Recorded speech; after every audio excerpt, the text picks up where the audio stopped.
Assalamualaikum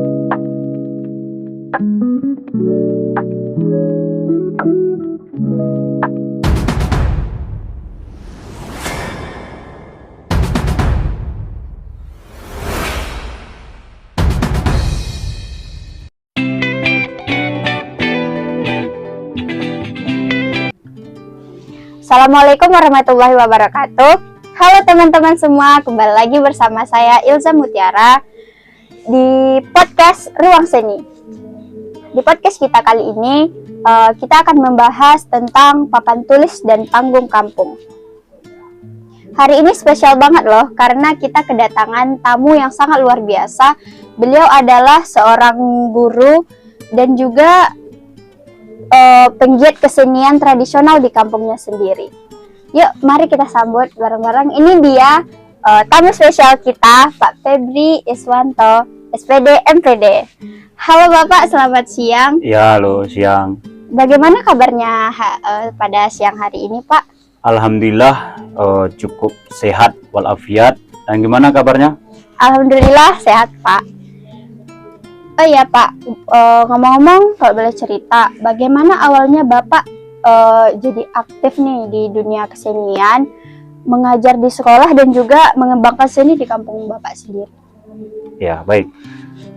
Jadi gini, jadi awal mula saya mengenal lingkungan seni ini, itu saya terinspirasi begitu banyaknya saya lihat kesenian-kesenian tradisi yang mulai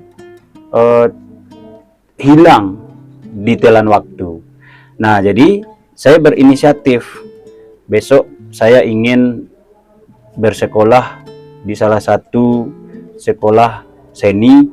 Saya ingin mempelajari seni ini bagaimana. Dan saya melihat selain di kampung, di sekolah, selain juga saya mengajar, di sekolah saya juga melihat potensi anak-anak ini di dalam dunia seni ini sangat luar biasa. Iya. Nah, apa salahnya ketika nanti di umur yang cukup muda, anak-anak ini harus mengenal, oh ini kesenian tradisinya. Tidak hanya mengenal kesenian-kesenian yang berada atau yang berasal dari luar. Iya. Nah, jadi kesenian-kesenian tradisi itu harus kita perkenalkan kepada anak-anak yang masih muda, biar suatu saat dia nanti kenal dengan, oh ini loh kesenian kami, ini loh kesenian di daerah kami. Dengan membuat ya sebuah sanggar, misalnya kita juga bisa membuat sanggar, mengkolaborasikan antara pihak sekolah dan pihak sanggar. Nah, seperti itu. Wah, keren sekali. Artinya kehadiran sanggar itu bukan hanya sebagai ruang belajar seni, tapi juga jadi ruang aman bagi anak-anak di kampung Bapak. Ya, dibandingkan, jadi takutnya gini nanti, kalau seandainya tidak ada wadah untuk anak-anak ini mengembangkan potensinya, kita bisa melihat zaman sekarang ya, banyaknya anak-anak ini, contoh dalam pergaulan ini.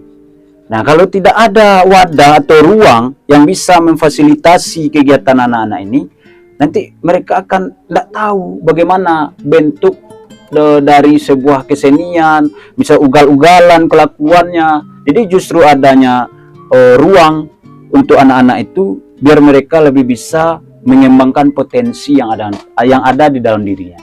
Oke, Mungkin Pak. itu. Iya, oke Pak. Jadi menurut Bapak pribadi nih, seberapa penting sih kesenian dalam kehidupan masyarakat di kampung Bapak untuk saat ini? Kalau seberapa penting, ya otomatis sangat penting ya. Iya. Karena kesenian tradisi ini banyak mengandung nilai-nilai yang ada di dalam kesenian tradisi tersebut. Salah satu contohnya nilai sosial. Jadi dengan kegiatan berkesenian, masyarakat kampung itu bisa berinteraksi sosial antara sesama masyarakat. Jadi dengan adanya bentuk kesenian ini, mereka sudah mengembangkan nilai-nilai yang ada di dalam kesenian-kesenian tersebut, terutama kesenian tradisional, yang mana kesenian tradisional ini perlu rasanya kita memperkenalkan Karena nilai yang terdapat di dalam kesenian itu sangat luar biasa, terutama kesenian tradisional. Salah satu tadi nilai sosial, nilai agama, ya, nilai budaya. Dengan adanya itu mereka lebih kenal dengan budayanya. Itu penting kita menjaga dan sangat penting untuk keberlangsungan hidup di masyarakat. Ya, benar, betul sekali, Pak. Jadi seni itu bukan cuma sebagai hiburan, tapi juga alat sosial dan budaya. Seringkali kita lupa bahwa kesenian lokal adalah kekuatan bagi komunitas itu sendiri. Ya, betul sekali. Jadi nih ya Pak, sekarang ini kan anak-anak muda lebih akrab dengan media sosial nih. Bagaimana cara Bapak pribadi menyiasati mereka agar tetap tertarik pada seni tradisional?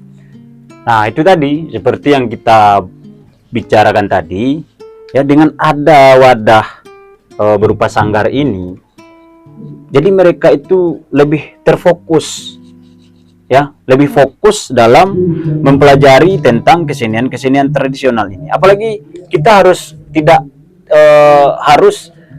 kita sebagai masyarakat atau sebagai penggiat seni, kita harus bisa masuk ke dunia mereka. Contoh, mereka itu kan ahli dalam segalanya dalam tanda kutip itu di bidang teknologi atau IT misalnya, ya. Dengan kita memanfaatkan platform media sosial, contoh seperti TikTok, ya, mereka pasti punya TikTok anak-anak muda ini. Mereka pasti punya Instagram. Nah, dengan adanya, ya, media sosial seperti itu, kita suruh mereka untuk membuat sebuah konten, ya, tentang kegiatan atau tentang kesenian tradisional. Nah, mereka nanti mengupload kesenian tersebut supaya mereka lebih aktif. Jadi kita manfaatkan mereka, kita kembangkan pemikiran-pemikiran mereka. Silakan berkreatif, silakan berkreasi.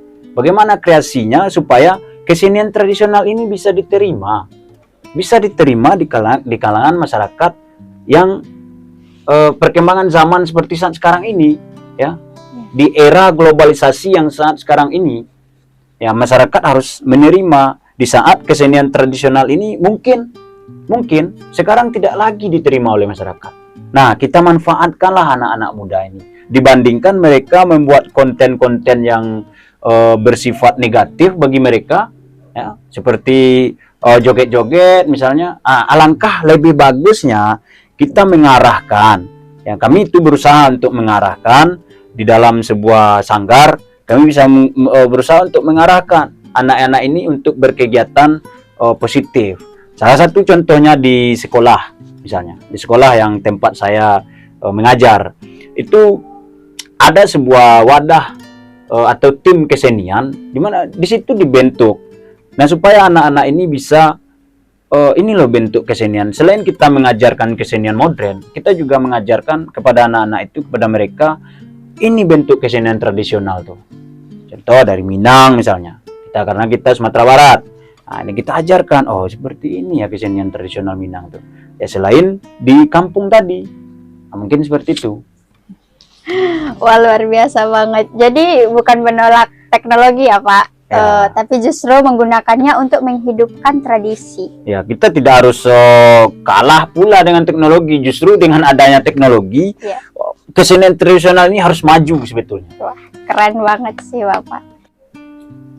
Oke Pak, sebagai guru, Bapak pasti melihat bagaimana seni bisa membentuk karakter siswa. Bisa Bapak ceritakan contohnya misalnya yang pernah terjadi di tempat Bapak atau di sekolah? Ya. Jadi sebetulnya pendidikan itu tidak harus didapatkan di sekolah-sekolah formal. Ya. Pendidikan karakter itu sebenarnya juga didapatkan ya di dalam kita berkesenian. Kita berkesenian. Jadi ada pendidikannya di situ, karakter yang terlihat. Salah satu contohnya ketika sedang latihan berlangsung, itu kita membentuk karakter disiplin sebenarnya. Bagaimana anak-anak ini harus disiplin. Nah, kalau disiplin dia dalam latihan, otomatis apa yang diinginkannya dia akan terwujud. dia ingin contoh, dia ingin pandai bermain alat musik tradisional misalnya. Kuncinya harus tekun dan rajin latihan. Tidak ada orang yang langsung instan ya pandai Iya. dalam mempelajari kesenian tradisional ini kecuali tanpa belajar. Nah, dengan adanya wadah seperti ini, kita mengajarkan pendidikan itu kepada mereka, kepada anak-anak yang ingin belajar. Nah, justru kita melihat ya, sekarang mungkin minat anak-anak terhadap kesenian ini juga udah cukup banyak, lumayan banyak ya. Jadi mereka mau belajar, terutama di Man Satu Pasaman. Ya, kita harus ingat, kita harus tahu bahwasanya latar belakang sekolah kita itu agama. Nah, kita tidak harus lari dari tanggung jawab kita, dari hal yang wajib itu kita tidak harus lari. Itu sering saya ingatkan kepada anak-anak yang tergabung di dalam tim kesenian, jaga nama baik, jaga etika, jaga adab, dan jaga agama. Tunjukkan kalau kalian itu memang betul seorang siswa madrasah. Kita boleh berkesenian, kita boleh bergabung di kesenian. Bukan berarti ketika kita gabung di kesenian terus kita tidak sholat. Bukan seperti itu. Nah, justru dengan adanya hal-hal yang seperti ini, kita bisa mengajarkan ketika waktu sholat tiba, seluruh kegiatan berhenti. Ya, yang sholat, silakan sholat. Kapan perlu, sholat berjamaah. Wah, itu luar biasa. Ya. Biasa sekali, Pak. Kadang hal seperti ini yang luput dari pengukuran akademik ya, Pak. Kadang anak-anaknya nggak pintar di pelajaran matematika atau ini atau bahasa Indonesia, tapi mereka bisa ada di kesenian, mereka berbakat di situ. Jadi membentuk kepribadian dari murid-murid Bapak atau orang-orang yang belajar seni tersebut. Ya, itu benar sekali. Jadi di madrasah atau di sekolah, kita kan tidak bisa memaksakan anak ini harus pintar ini, harus pintar mata pelajaran ini. Nah, justru dengan adanya wadah kesenian yang ada di dalam sekolah, kita bisa mengembangkan potensi yang ada dalam diri anak, supaya mereka itu lebih semangat lagi, supaya nanti jangan ada di dalam diri mereka itu merasa seperti ini. Saya nggak juara 1, saya nggak pintar matematika, teman-teman saya pintar semua. Nah, supaya jangan ada anggapan seperti itu. Kamu tidak bisa di mata pelajaran, tapi kamu di kesenian sangat luar biasa, kamu aktif. Nah, justru itulah yang pembangkitnya. Karena kita juga tidak memaksakan ya, bisa memaksakan seorang anak harus bisa dia ini belajar ini. Kita harus ukur dulu sejauh mana dia bisa paham terhadap apa yang dipelajarinya itu.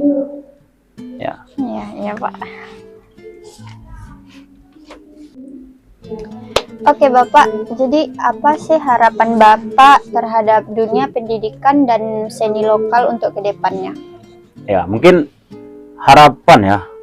Kalau harapan ya, saya mengharapkan seluruh siswa ini peduli lah terhadap kesenian-kesenian lokal.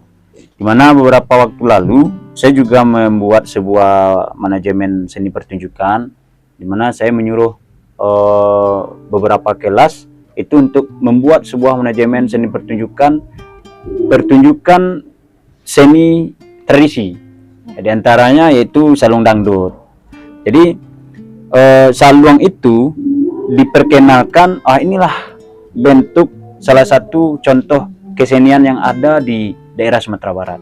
Dengan mendatangkan penggiat-penggiat kesenian tradisi ke sekolah, itu mengajarkan kepada mereka penting sekali ya memperkenalkan dan melestarikan kesenian tradisi itu. Dan intinya gini, kalau seandainya kita tidak bisa membuat, setidaknya kita menjaga, setidaknya kita melestarikan. Itu saja yang diminta. Kita nih tidak bisa membuat kesenian tradisi misalnya, anak-anak muda, kita tidak bisa menciptakan kesenian tradisi itu lagi. Kesenian yang sudah ada itulah kesenian tradisi. Tradisi itu turun-temurun ya dari nenek moyang, dari orang-orang tua kita dahulu sudah ada. Nah, Ini pesan kepada seluruh penonton, seluruh siswa yang berada di MAN 1 Pasaman terkhususnya, kalau kita tidak bisa membuat, setidaknya mari kita jaga, mari kita lestarikan. Ya, dengan cara kita publish di seluruh media sosial kita. Kalau ada kesenian tradisi, kita dokumentasikan. Wah, ini bentuk kesenian tradisi kita. Ya, seperti itu. Setuju banget sih Pak. Jadi kita tidak boleh hanya jadi penonton saat budaya kita itu hilang satu persatu gitu Pak. Iya. Jadi terakhir nih Pak, apa aja sih pesan Bapak untuk anak-anak yang ngerasa dia tuh nggak berbakat di dalam seni? Ya, mungkin kalau kata-kata nggak berbakat itu agak sedikit ini ya, agak sedikit kita ralat. Jadi tidak ada orang yang tidak berbakat di dalam dunia seni kalau dia mau belajar. Itu intinya. Kalau dia tekun, kuncinya adalah tekun dalam belajar. Tidak ada orang yang, oh Pak saya tidak berbakat. Saya dulu juga orangnya tidak berbakat di dalam dunia seni. Dulu jurusan saya di SMK itu komputer. Ya, asal teman-teman tahu nih semuanya, jurusan saya ini komputer. Nah, saya pikir saya tidak berbakat. Saya hanya bisa bermain gitar pada saat itu satu chord saja. Satu chord saja, ini sangat luar biasa ya, satu chord saja. Nah, kemudian saya mengenal dan saya mau belajar dunia kesenian itu, ya alhamdulillah.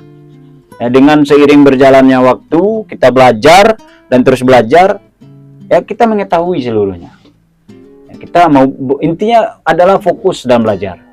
Tidak ada, ini pesan untuk di seluruh masyarakat, untuk anak-anak muda yang di luar sana. Kalau ingin belajar, ayo datangi, ya, ayo samperin sanggar-sanggar yang ada. Nah, belajar di situ, itu kuncinya. Nah, lestarikan di situ. Ya. Kita harus sungguh-sungguh kalau memang kita mau mendapatkan sesuatu ya Pak ya. Ya.